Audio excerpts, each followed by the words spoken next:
Hello दोस्तों, अब देखते हैं कुछ क्वेश्चन जो थ्योरी हम पहले के क्लास में पढ़े हैं उसका।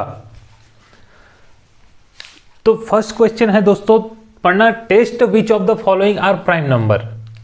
निम्न संख्याओं में से कौन सी संख्या अभाज्य संख्या है, जांच करो। हमने पढ़ा था कि प्राइम नंबर क्या होता है।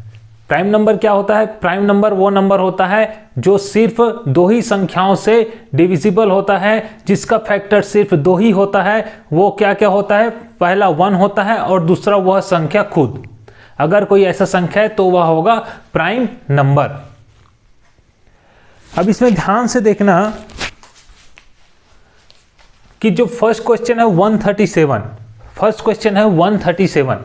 हमें चेक करना है कि ये जो 137 है वो क्या सिर्फ दो ही संख्याओं से डिविजिबल होती है। तो इसके लिए क्या मेथड हो सकता है? एक तो ये है कि 1 से लेके 137 तक, यानी कि 137 तक जितनी भी संख्याएं आती है उससे इसको डिवाइड करके देख लो। अगर यह 2 से ज़्यादा संख्याओं से डिवाइड हो जाएगी तो वह प्राइम नंबर नहीं होगी। लेकिन इसमें क्या, इसमें कितना टाइम लगेगा? आपको क्या लगता है? अगर आप 1 से 137 तक के संख्याओं को लिख करके डिवाइड कर करके देखते जाओगे तब आपका 3 घंटे का पेपर में एक ही क्वेश्चन सॉल्व होगा। तो इसके लिए इसका दूसरा मेथड क्या है? तो इसका दूसरा मेथड ये है कि दूसरा मेथड पता होने से पहले तो आपको यह पता होना चाहिए कि संख्या का स्क्वायर क्या होता है। संख्या का स्क्वायर क्या होता है, और आपको याद होना ही चाहिए 1 से 20 तक के संख्याओं का वर्ग।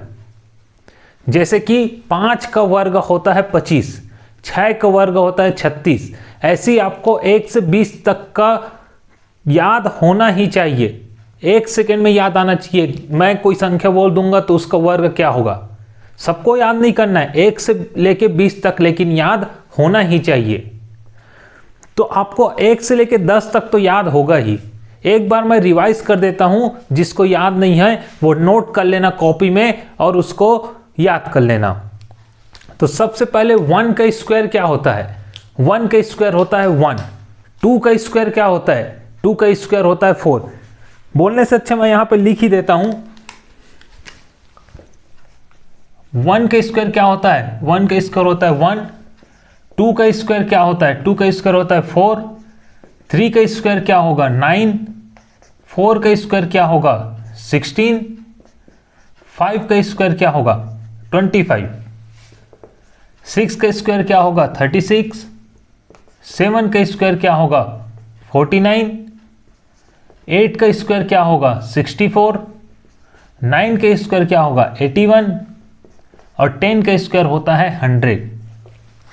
इतना तो सबको याद होगा। इसके आगे देखना 11। 11 का स्क्वायर क्या होगा? 11 का स्क्वायर होता है 121। 12 का स्क्वायर होता है 144। इसी तरह 13 का स्क्वायर क्या हो जाएगा? 13 का स्क्वायर हो जाएगा 169। 14 का स्क्वायर क्या होगा? 196। और 15 का स्क्वायर क्या होगा? 225। ये कोई समझने वाली चीज नहीं है, इसको आपको याद करना ही पड़ेगा। और अगर सोच रहे हो कि ये आता कैसे है, तो एक काम करना, 15 का स्क्वायर निकालना हो तो 15 को 2 बार गुना कर लेना। 15 इंटू 15 आ जाएगा 25।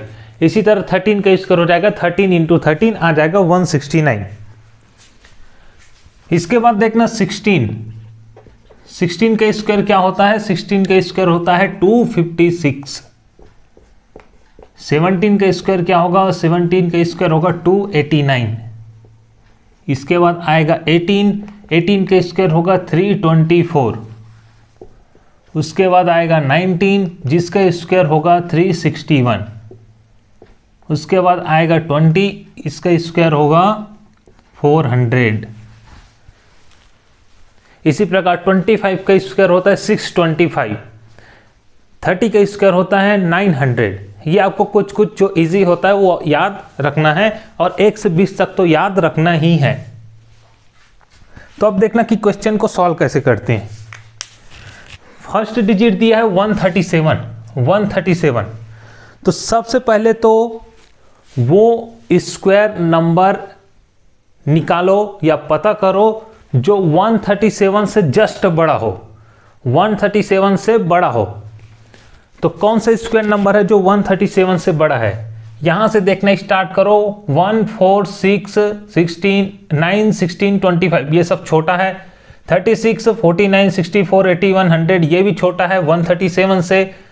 121 ये भी छोटा है, लेकिन ये जो 144 है, ये जो 144 है ये 137 से बड़ा है। 144 बड़ा है तो क्या, तो सबसे पहले काम करना कि जिस भी संख्या का वर्ग जो नंबर दिया है जिसका हमें प्राइम नंबर निकालना है, चेक करना है कि वो प्राइम है कि नहीं, उससे बड़ा हो उसको नोट कर लो। तो यहाँ पे 12 का जो वर्ग है वह इससे बड़ा है, तो उसको यहाँ पे लिख देता हूं मैं 12। अब क्या करना है? अब करना है जो 12 से छोटा जितना भी प्राइम नंबर है, 12 से छोटा जितना भी प्राइम नंबर है या अभाज्य नंबर है उसको यहाँ पे नोट डाउन कर लो। तो कौन कौन से प्राइम नंबर है 12 से छोटा? सबसे पहले तो 2, उसके बाद 3, उसके बाद 5, 7 और 11। ये याद होना चाहिए, ये बार बार कॉपी देखने की जरूरत नहीं पड़नी चाहिए कि प्राइम नंबर क्या है, कंपोजिट नंबर क्या है। 1 से लेके 25 तक, 30 तक तो ऐसे ही याद होना चाहिए। जैसे कि क्या होता है, 2 होता है, 3 होता है, 5 होता है, 7 होता है, 11 होता है, 13 होता है, 17 होता है, 19 होता है, 23 होता है, 29 होता है। ये सब क्या है? प्राइम नंबर है। तो यहाँ से आगे प्राइम नंबर जो है 12 से छोटा।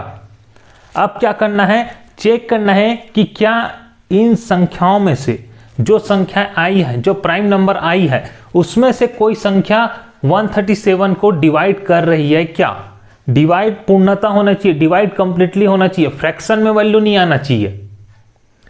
तो अगर इनमें से कोई भी संख्या अगर 137 को कंप्लीटली डिवाइड कर देगा तो वह उसका फैक्टर बन जाएगा, और अगर इसमें से कोई संख्या उसका फैक्टर बन जाएगा तो उसका 3 फैक्टर हो जाएगा, क्योंकि 1 और 137 तो उसका फैक्टर पहले से ही है। और हमें यही प्रूव करना है कि इसका 2 से ज्यादा फैक्टर है जिससे कि यह प्राइम नंबर ना हो। तो यह है इसका मेथड एक बार फिर से बताता हूं। जो भी संख्या दिया होगा उससे बड़ा वाला स्क्वायर नंबर फाइंड करना है, और जो स्क्वायर नंबर उससे बड़ा होगा वह किसका स्क्वायर नंबर है उसको फाइंड करना है। जैसे कि इस केस में 144 स्क्वायर नंबर था जो कि 137 से बड़ा था, और जो 144 है वह 12 का स्क्वायर है। तो 12 को फिर राइट डाउन कर लेना है, और 12 से छोटा जितना भी प्राइम नंबर है उसको राइट डाउन कर लेना है। फिर उसके बाद सभी नंबर को इससे डिवाइड करके देखना है। अगर कोई नंबर इसको डिवाइड कर देता है कंप्लीटली तो यह प्राइम नंबर नहीं होगा, नहीं तो यह प्राइम नंबर होगा। तो इसको चेक करते हैं,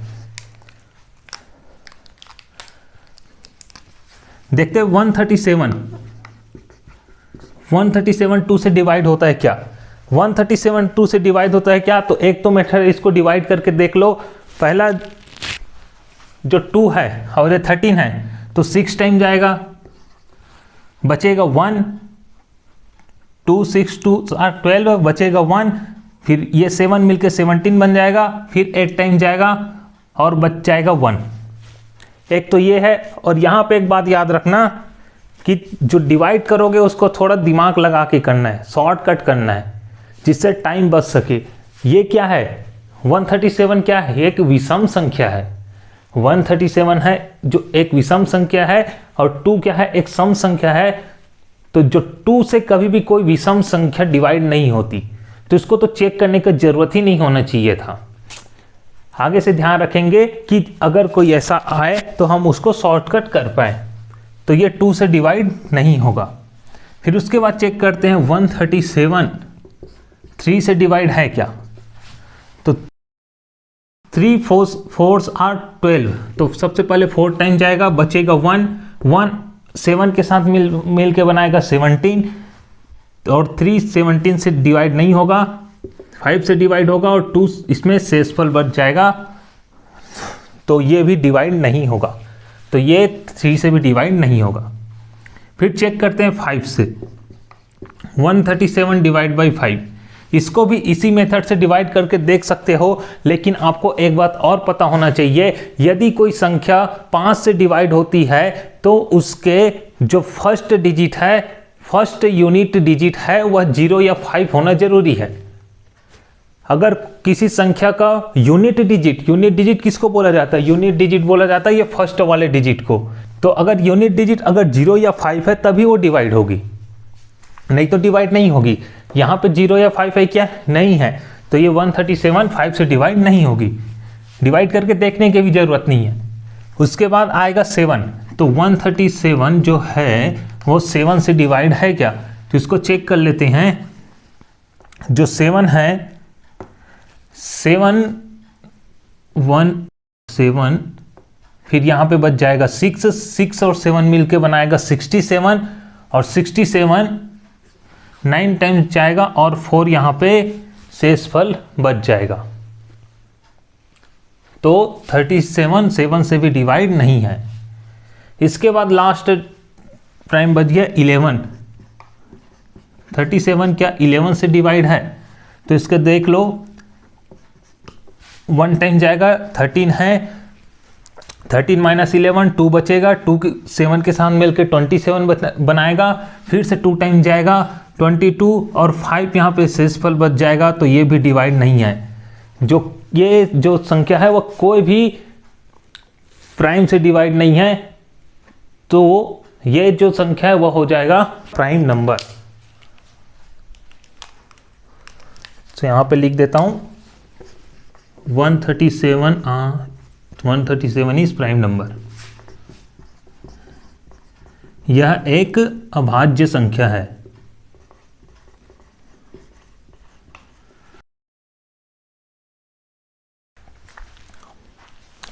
इसी तरह आप सेकंड और थर्ड क्वेश्चन को चेक करके देख सकते हो।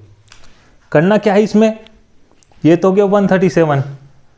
अब जो सेकंड क्वेश्चन है, सेकंड क्वेश्चन क्या है? 173। तो सबसे पहले फाइंड करना है कि 173 से बड़ा स्क्वायर नंबर क्या है।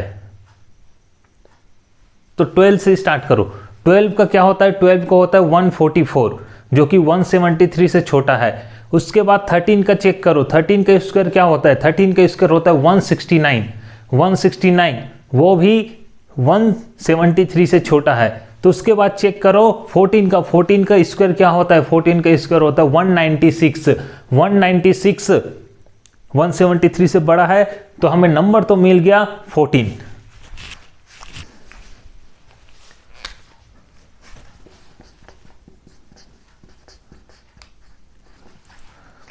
हमें नंबर तो मिल गया है 14। अब क्या करना है? सेकंड स्टेप क्या है? सेकंड स्टेप 14 से छोटी सभी प्राइम नंबर को लिखो। 14 से छोटी सभी प्राइम नंबर क्या क्या है? 14 से छोटी सभी प्राइम नंबर है 2 है, 3 है, 5 है, 7 है, 11 है, 13 है। अब इन सभी संख्याओं को 173 से डिवाइड करके देख लो।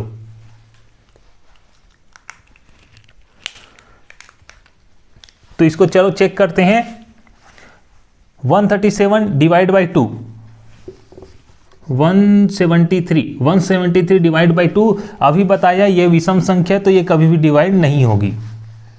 ऐसे ही 173 डिवाइड बाई 3, 173 डिवाइड बाई 3, इसको डिवाइड करके देख लो क्या आएगा यहाँ पे 15 हो जाएगा, 2 बचेगा, 2 3 के साथ मिलके बनाएगा 23, और 3 7 टाइम जाएगा, 2 यहाँ पे रिमाइंडर बच जाएगा। तो ये भी डिवाइड नहीं हो रहा है। फिर 5 के साथ डिवाइड करने का चेक करने की ज़रूरत नहीं है, क्योंकि इसके यूनिट डिजिट में 0 या 5 नहीं है, तो यह डिवाइड होगी ही नहीं। तो 5 के साथ भी ये डिवाइड नहीं होगी। फिर 7 के साथ चेक करते हैं। 173 डिवाइड बाई 7, 2 टाइम जाएगा, फिर 3 बचेगा, 3 के साथ मिलकर 33 बनाएगा, और ये 4 टाइम जाएगा और यहाँ पे आ जाएगा 5 रिमाइंडर, तो ये भी डिवाइड नहीं होगा। फिर उसके बाद 11, 173 डिवाइड बाई 11, ये 1 टाइम जाएगा, फिर यहाँ पे 6 बचेगा, 6 3 के साथ मिलके बनाएगा 63, तो वह 5 टाइम जाएगा, और 8 यहाँ पे आ जाएगा रिमाइंडर, तो 11 से भी डिवाइड नहीं होगा। फिर उसके बाद चेक करते हैं 13 के साथ, 173 डिवाइड बाई 13, ये 1 टाइम जाएगा पहले, तो बचेगा यहाँ पे 4 3 के साथ मिल के बनाएगा 43, तो ये 3 टाइम जाएगा और रिमाइंडर आ जाएगा 4, मतलब ये 13 के साथ भी डिवाइड नहीं होगा। मतलब जो ये 173 है, 173 जो दिया है, 173 is also a prime number, ये भी एक अभाज्य संख्या है।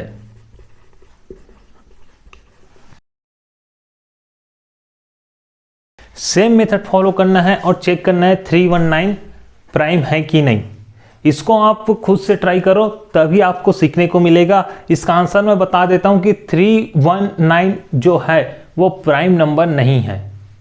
लेकिन ये कैसे नहीं है, ये आपको वेरीफाई करके सेम इसी मेथड को फॉलो करना, आपको पता चल जाएगा। जब तक आप खुद से क्वेश्चन नहीं बनाओगे, आप नहीं सीख पाओगे। इसीलिए खुद से क्वेश्चन बनाना स्टार्ट करो। जो एक क्वेश्चन मैं बनाऊंगा, एक क्वेश्चन आप बनाना। आप अगर खुद से बनाओगे तो आपको नया नया चीज़ सीखने को मिलेगा, नए नए डाउट आएगा। और अगर कोई भी डाउट आता है, कोई भी क्वेश्चन अगर आपसे नहीं बनता है, तो मुझे टेलीग्राम में मैसेज कर दो, मैं आंसर बताऊंगा उसका। और टेलीग्राम का नंबर क्या है, आप वीडियो में मेरा नाम के आगे एक मोबाइल नंबर देखोगे, वही मेरा टेलीग्राम नंबर है, तो उसमें आप मुझे सेंड कर सकते हो।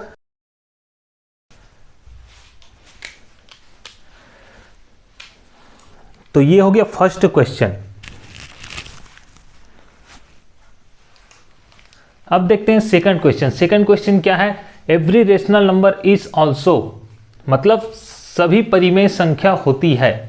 परिमेय संख्या क्या होती है, ये पूछा गया है। तो परिमेय संख्या, जैसे कि हम फर्स्ट लेक्चर से पढ़ते हैं, परिमेय संख्या क्या होती है, वो संख्या है जिसको p/q के फॉर्म में लिखा जा सकता है, और Q 0 नहीं होता, उसको बोला जाता है परिमेय संख्या।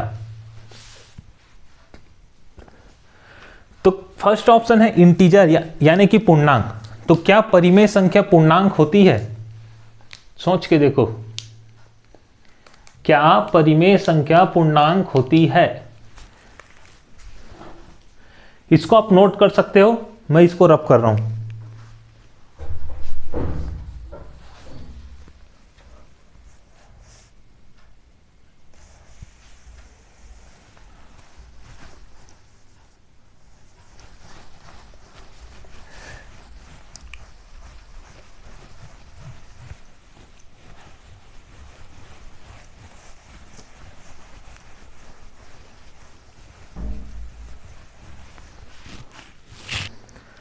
याद है हम एक फ्लोर चार्ट पढ़े थे फर्स्ट लेक्चर में, जिसमें पहले क्या था, पहले कॉम्प्लेक्स नंबर था। कॉम्प्लेक्स नंबर 2 पार्ट में डिवाइड हुआ था, रियल नंबर और इमेजिनरी नंबर में। फिर रियल नंबर है वो 2 पार्ट्स में डिवाइड हुआ था, रेशनल नंबर और इरेशनल नंबर। फिर जो रेशनल नंबर है वह 2 पार्ट्स में डिवाइड हुआ था, फ्रैक्शन और इंटीजर।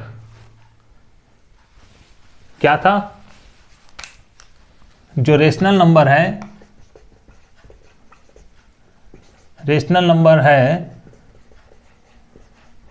वह 2 पार्ट्स में डिवाइड हुआ था। एक था फ्रैक्शन और सेकेंड है इंटीजर। मतलब जो रेशनल नंबर है वह फ्रैक्शन भी हो सकता है और इंटीजर भी हो सकता है। और क्वेश्चन में क्या पूछा गया है कि रेशनल नंबर क्या होती है। सब यहां पे कुछ नहीं बोला गया, कुछ परिमेय संख्या होती है, तब बोल सकते थे कि कुछ परिमेय संख्या इंटीजर भी होती है, कुछ रेशनल नंबर इंटीजर भी होता है। लेकिन यहां पे बोला गया सभी, तो क्या सभी रेशनल नंबर इंटीजर होती है? अगर सभी रेशनल नंबर इंटीजर हो जाएगी तो फ्रैक्शन में क्या आएगा, बेचारा फ्रैक्शन तो बुरा मान जाएगा। इसलिए याद रखना कि जो सभी रेशनल नंबर है वह इंटीजर नहीं होती। तो जो फर्स्ट ऑप्शन है ये तो गलत है। क्या सभी इंटीजर रेशनल नंबर होती है? अगर इसी को उल्टा पूछूं मैं कि क्या सभी इंटीजर रेशनल नंबर होती है, तो बिल्कुल सभी इंटीजर जो है वो रेशनल नंबर होती है। इसको ध्यान से देखना। यहाँ पे एक चीज, इस टाइप के क्वेश्चन को सॉल्व करने का सबसे बेस्ट मेथड है, जो हम लोग फ्लो चार्ट पढ़े हैं उसको डिफरेंट टाइप से यूज करो। जैसे कि ध्यान से देखना,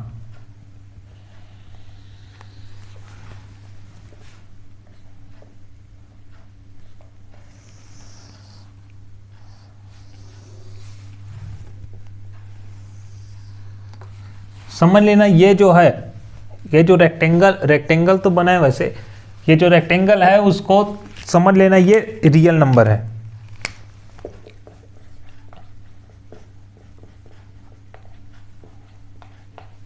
रियल नंबर है मतलब वास्तविक संख्या है, वास्तविक संख्या है। अब जो रियल नंबर होता है वह कौन कौन से दो पार्ट में डिवाइड होता है? रियल नंबर रेशनल में डिवाइड होता है और इरेशनल में डिवाइड होता है। तो मैं ये मान के चल रहा हूं,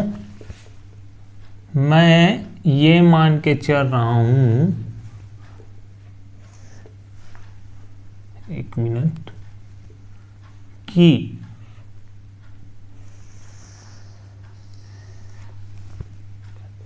जो ये वाला भाग है, जो छोटा वाला अंदर वाला भाग है, ये है रेशनल नंबर।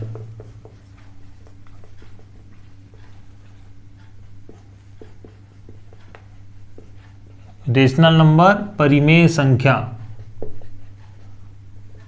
ये हो गया परिमेय संख्या। ये वाला पोर्शन अगर परिमेय संख्या को बता रहा है रेशनल नंबर को, तो ये जो बचा, ये वाला पोर्शन जो बचा है वो क्या बताएगा?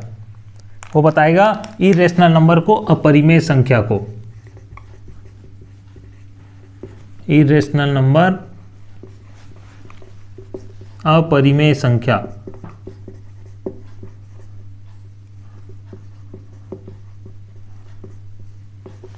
फिर जो रेशनल नंबर है वह दो पार्ट में डिवाइड होता है, फ्रैक्शन में और इंटीजर में। तो मैं ये बोल रहा हूं कि ये जो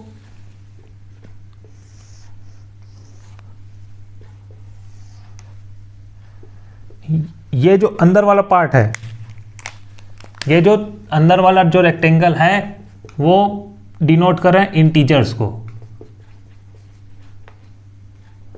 मतलब पूर्णांक को।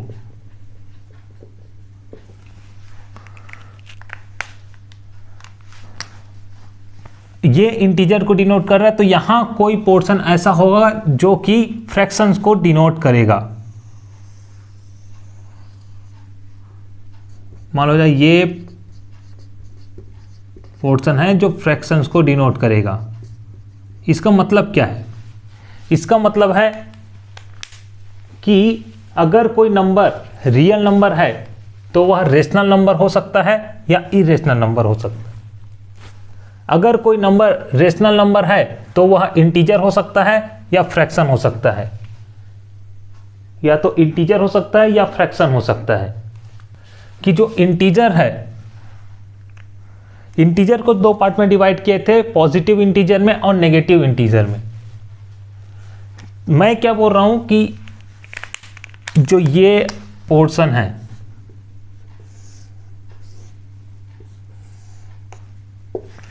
ये पोर्शन वोल नंबर को डिनोट करता है, मतलब नॉन नेगेटिव इंटीजर को। वोल नंबर पूर्ण संख्या को।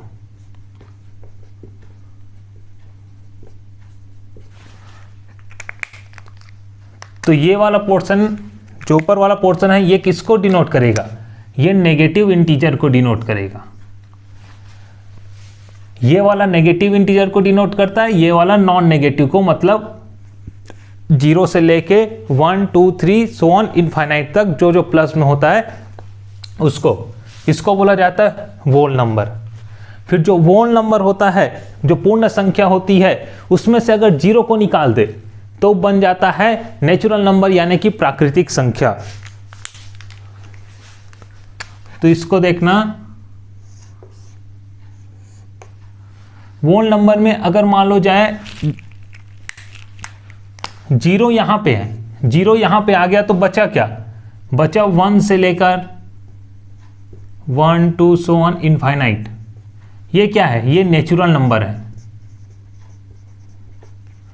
नेचुरल नंबर है यानी कि प्राकृतिक संख्या।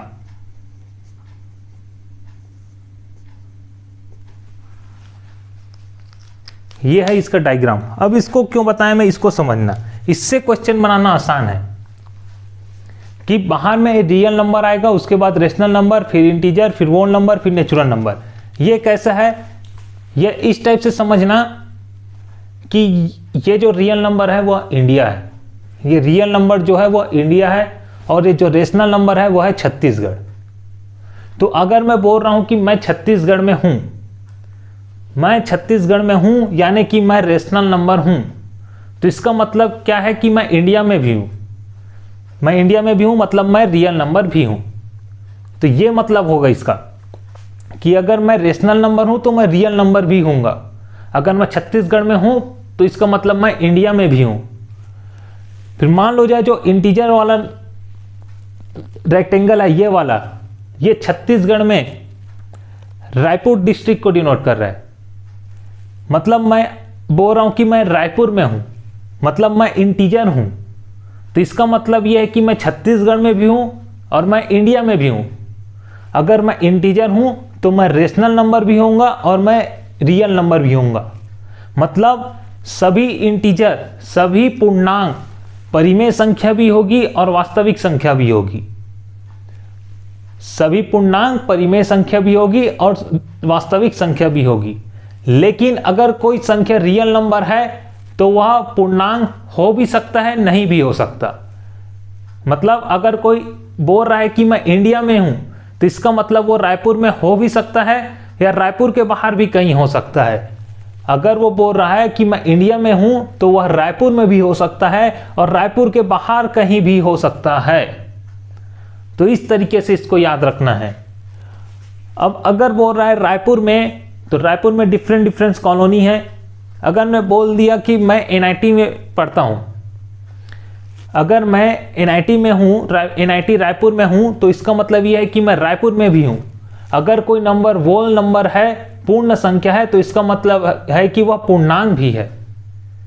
इस तरीके से आपको याद रखना है। अब ये वोल नंबर है, ये मतलब ये एनआईटी रायपुर में है, तो एनआईटी रायपुर में मान लो जाए डिफरेंट ब्रांचेस में इंजीनियरिंग की पढ़ाई होती है। अगर मैं बोल रहा हूं कि मैं आईटी डिपार्टमेंट के आईटी के क्लास में एनआईटी रायपुर में हूं, तो इसका मतलब यह है कि मैं एनआईटी रायपुर कॉलेज में भी हूं, मैं रायपुर में भी हूं, मैं छत्तीसगढ़ में भी हूं और मैं इंडिया में भी हूं। अगर मैं नेचुरल नंबर हूं बोल रहा हूं तो मैं पूर्ण संख्या भी हूं, पूर्णांक भी हूं, परिमेय संख्या भी हूं और वास्तविक संख्या भी हूं। मतलब यदि कोई नेचुरल नंबर है, अगर कोई नेचुरल नंबर है तो वह वोल नंबर भी होगा, इंटीजर भी होगा, रेशनल नंबर भी होगा और रियल नंबर भी होगा। इसको आपको याद रखना है। तब क्वेश्चन में क्या पूछा है कि every rational number is also, तो अब एवरी रेशनल नंबर जो ये वाला, इसको देख लेना है।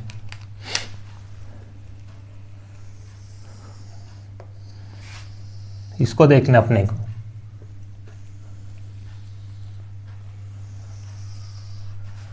कि every rational number is also integer तो नहीं है, हम अब पहले ही बता चुका हूं मैं। इसमें यहां पे देख सकते हैं कि अगर वह रेशनल नंबर है तो वह इंटीजर हो भी सकता है, नहीं भी हो सकता है। मतलब अगर वो छत्तीसगढ़ में है तो वह रायपुर में हो भी सकता है और रायपुर के बाहर भी हो सकता है। तो फर्स्ट ऑप्शन इसी कारण गलत है। लेकिन सेकंड ऑप्शन देखना, सेकंड ऑप्शन है रियल नंबर, वास्तविक संख्या। अगर कोई रेशनल नंबर है तो वह रियल नंबर होगा ही होगा, क्योंकि यह रियल नंबर के अंदर है।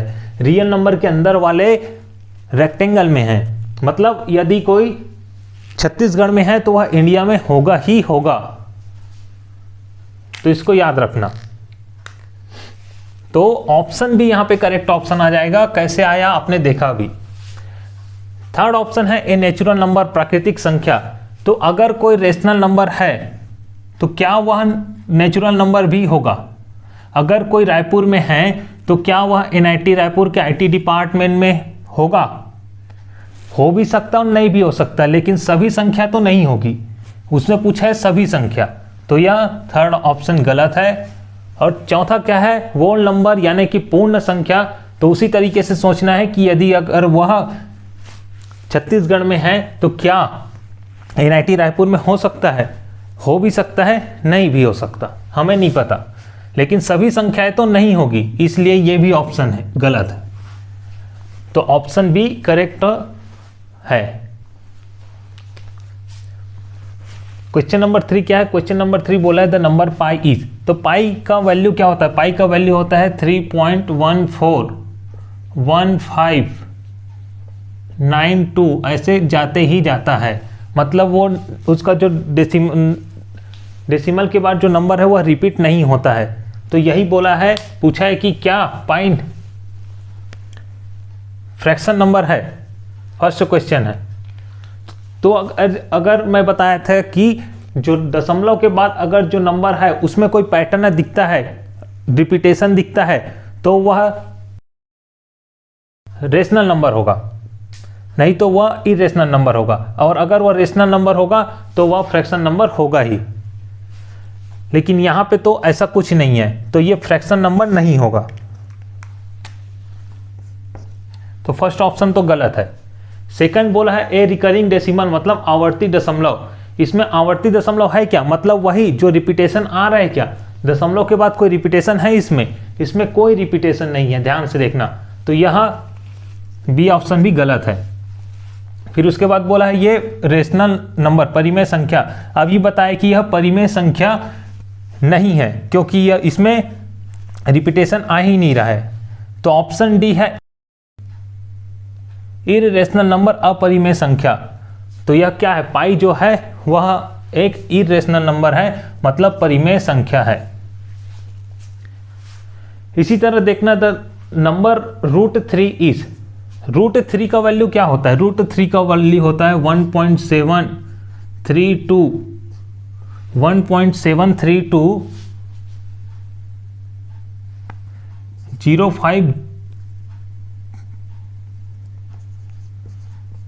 0732 ऐसा कुछ होता है। यहां तक तो मैं कंफर्म हूं, इसके बाद मैं कंफर्म नहीं हूं, लेकिन इतना श्योर हूं कि यह रिपीट नहीं होता है, मतलब कोई नया डिजिट आते ही जाता है। तो यह है √3, मतलब इसमें भी कोई रिपीटेशन फॉलो नहीं होगा। तो फर्स्ट ऑप्शन क्या है? यह फाइनाइट डेसिमल। यह फाइनाइट डेसिमल नहीं है, क्योंकि यह इनफाइनाइट तक जाता है, तो यह गलत ऑप्शन हो जाएगा। सेकंड है एन इनफाइनाइट रिकरिंग डेसिमल, असंख्य आवर्ती दशमलव। एन इनफाइनाइट रिकरिंग डेसिमल, यह इनफाइनाइट तो है लेकिन रिकरिंग नहीं है, असंख्य तो है लेकिन आवर्ती नहीं है, क्योंकि इसमें रिपीटेशन नहीं हो रहा है, तो यह भी गलत हो जाएगा। फिर उसके बाद देखना इक्वल टू 1.732, इक्वल टू 1.732, क्या यह 1.732 के बराबर है? नहीं, इसका 3 डिजिट 1.732 के बराबर है, लेकिन इसके बाद भी डिजिट है, तो यह एग्जैक्ट बराबर नहीं है, तो यह ऑप्शन भी गलत होगा। इसको याद रख लेना, यह होता है 1.732050732, ऐसा होता है। अब कंफर्म है। जो डी ऑप्शन है क्या है? An infinite not recurring decimal, असंख्य लेकिन आवर्ती दशमलव नहीं है, तो यह असंख्य है और आवर्ती नहीं है, तो यही करेक्ट ऑप्शन होगा, ऑप्शन नंबर डी। इसका भी मैं एक फ्लो चार्ट बताया था। डेसिमल नंबर को 3 पार्ट में डिवाइड किया गया है। फर्स्ट टर्मिनेटिंग में, second non terminating but repeating में, third non terminating and non repeating decimal में। तो आपको वो फ्लो चार्ट याद है तो आप क्वेश्चन बना लोगे। फिर उसके बाद है question if n and p both are odd number, which of the following is an even number? यदि n और p दोनों विषम संख्या हो तो निम्न में से कौन सी संख्या सम संख्या होगी? तो मैं फॉर्मूला बताया था कि इवन क्या होता है, इवन का मल्टीप्लाई इवन से करने पर क्या आता है, ऑड का मल्टीप्लाई ऑड से करने पर क्या होता है। तो सबसे पहले चेक करते हैं फर्स्ट ऑप्शन है n प्लस p। इसमें दोनों दिया है, n क्या है, n भी ऑड है, p भी ऑड है, तो ऑड प्लस ऑड। मैं फर्स्ट ऑप्शन चेक कर रहा हूं, ऑड प्लस ऑड क्या होता है, ऑड प्लस ऑड हमेशा इवन होगा, ऑड प्लस ऑड क्या होगा, ऑड प्लस ऑड हमेशा इवन आएगा, तो option A he correct option हो जाएगा। सेकंड, बाकी ऑप्शन भी चेक कर सकते हैं। बी ऑप्शन है n प्लस p प्लस 1, मतलब ऑड प्लस 1, तो ऑड प्लस ऑड इवन आया, इवन प्लस 1 क्या होगा, इवन प्लस 1 क्या आएगा, इवन प्लस 1 आएगा ऑड, तो ये ऑड आ जाएगा, तो ये ऑप्शन गलत है। फिर उसके बाद है n इंटू पी प्लस 2, मतलब odd into odd plus 2। Odd को ऑड से मल्टीप्लाई करेंगे, ऑड को ऑड से मल्टीप्लाई करेंगे तो आएगा ऑड प्लस 2, ऑड प्लस 2 होगा ऑड, तो ये भी ऑप्शन गलत है।